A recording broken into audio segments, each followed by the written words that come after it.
Remember that feeling, the crisp night air, the rustle of your costume, the weight of a pillowcase slowly filling with loot. It feels like a purely modern invention, the product of candy companies and suburban dreams. But as we've explored before, the roots of Halloween itself are ancient, stretching back to the Celtic festival of Samhain and the Christian All-Hallow-Tide, a time when the veil between worlds was thin. If you need a refresher on that deep history, visit the link to our previous video on the screen. But in this story, we're not looking at the broad history of the holiday. We're hunting for a specific ghost, the direct ancestor of trick-or-treat itself. Because long before there were candy bars, there were soul cakes, and the transaction at your doorstep wasn't for fun. It was a matter of spiritual life and death. This is the story of the forgotten customs that forged our modern ritual. It's a tale of how the dead, the desperate, and the divine twisted together to create the night we know. So, let's peel back the plastic pumpkin smile and look into the shadows it casts. To find the origin of trick-or-treat, we must journey past the common knowledge of Samhain and into the muddy, torchlit streets of medieval Europe. This was a world where the supernatural wasn't a fantasy, it was a daily reality, especially on the nights of All Hallows Eve and All Souls Day. The spirits weren't just a spooky theme, they were considered present, and this belief sparked specific and surprisingly practical customs that would echo for 1,000 years. From this potent, fearful atmosphere, two distinct traditions emerged that would eventually collide to create our modern Halloween. The first was a solemn, sacred form of begging for the dead. The second was a cunning, and sometimes chaotic, practice of disguise and protection. Over the next few minutes, we will meet the soulers, who sang for their supper in exchange for prayers, and the guisers, who wore masks not for fun, but for survival. We'll uncover how a simple spiced cake became a currency for salvation, and why wearing a costume was once the only thing standing between you and a vengeful spirit. This is the forgotten origin story of your candy haul. Let's go souling.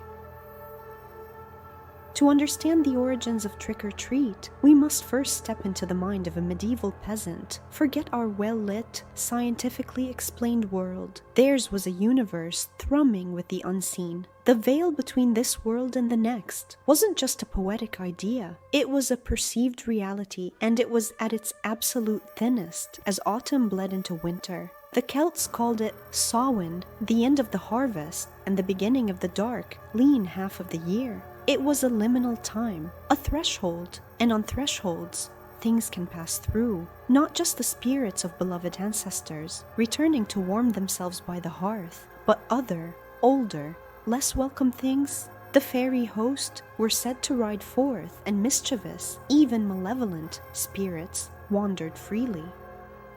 When Christianity spread across Europe, it didn't simply erase these beliefs. It often built its own houses upon the old foundations. The Church designated November 1st as All Saints' Day, or All Hallows' Day, to honor all Christian saints and martyrs. The evening before became All Hallows' Eve, Halloween, and November 2nd became All Souls' Day, a day to pray for the souls of all the faithfully departed who were still in purgatory, undergoing purification before entering heaven.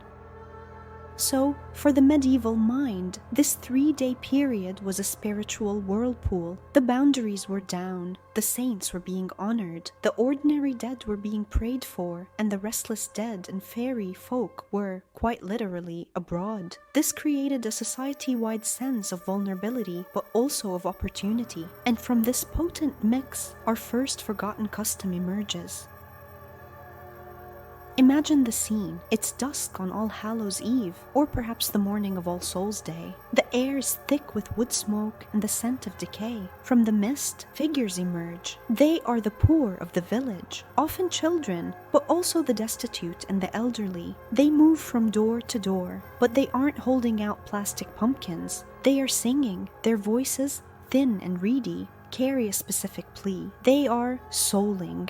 And they sang songs like this one, a version of which was recorded as far back as the 19th century, but whose roots are medieval. A soul, a soul, a soul cake. Please, good missus, a soul cake. An apple, a pear, a plum, or a cherry. Any good thing to make us all merry. 1 for Peter, 2 for Paul, 3 for him who made us all.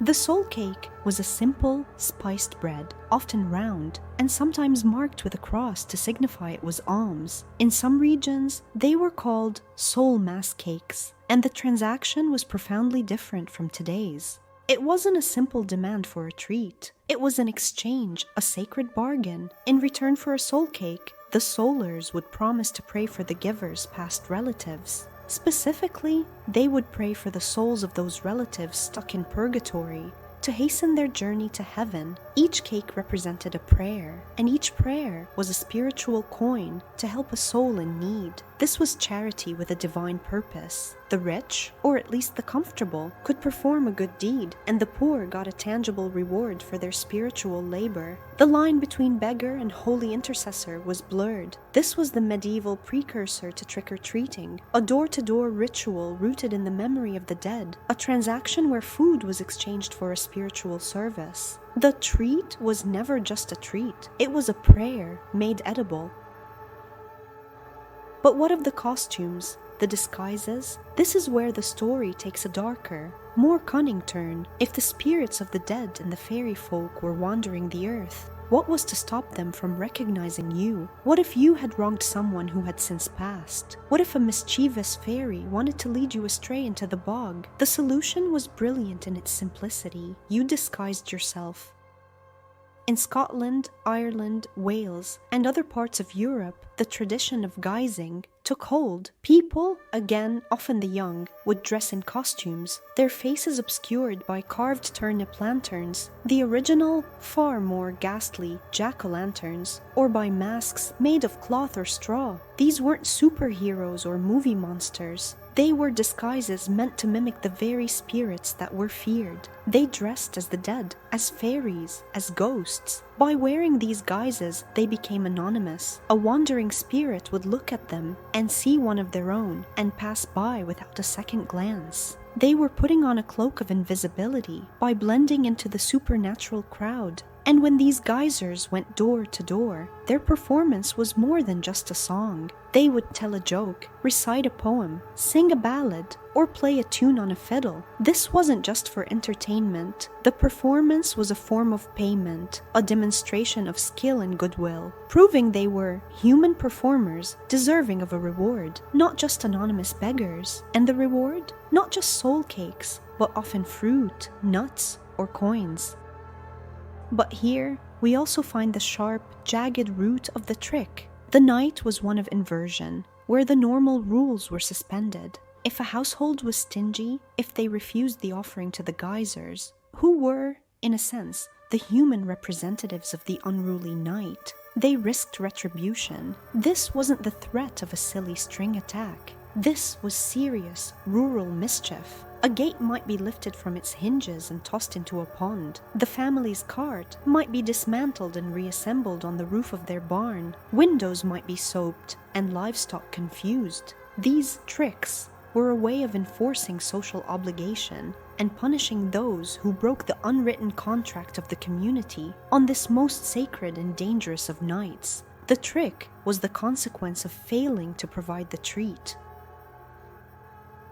So, how did we get from soul cakes and turnip lanterns to chocolate bars and plastic pumpkins? The answer is a story of migration, assimilation, and commercialization. In the 19th century, waves of Irish and Scottish immigrants came to North America, fleeing the Great Famine. They brought their Halloween traditions with them. In their cultural luggage, the guising, the jack-o'-lanterns, now carved from the far more plentiful and easier to carve pumpkin, and the concept of mischief night. In the New World, these customs began to blend with each other and with other immigrant traditions. The American trick-or-treat was first mentioned in print in the 1920s, but it truly took hold in the post-World War II baby boom. In the new, sprawling suburbs, it became a way for communities to bond. The soul had gone out of the cake, replaced by the sheer, joyful abundance of modern confectionery. The threatening, spiritual mischief of the old world was gradually tamed into the playful, almost rhetorical trick we know today, largely due to widespread community and school-sponsored events designed to curb vandalism. The companies were happy to oblige, marketing cheap, individually wrapped candies perfect for mass distribution. The ancient solemn ritual of praying for the dead had been transformed, almost beyond recognition, into a secular, commercial, and child-centric celebration. But the ghost is still there. If you know how to look, you can see its shadow in every aspect of our modern Halloween. That candy bar is the direct descendant of the soul cake. The transaction is still there, stripped of its prayer, but the fundamental act of giving food at the threshold remains. Your costume, however modern, is the remnant of the geyser's disguise. An outfit meant to transform you, to let you become something other for a single magical night. We no longer fear fairy abductions, but we still crave the freedom of anonymity. And the trick? It's become a hollow threat, but it's a linguistic fossil, a reminder of a time when the balance between generosity and chaos was very, very real. So, this Halloween, when you open your door to a crowd of tiny ghosts and superheroes, take a second, look past the cheap masks and the glow sticks. In the chill of the evening air, in the shared, unspoken ritual, you are participating in something ancient. You are standing on a threshold, just as your ancestors did 1,000 years ago. You are acknowledging the dark. You are offering a gift to the nameless figures who emerge from it. And you are, in your own small way, helping to keep the shadows at bay, if only for one night. The medieval peasant would understand exactly what you're doing. They might just be surprised that you've forgotten the prayers.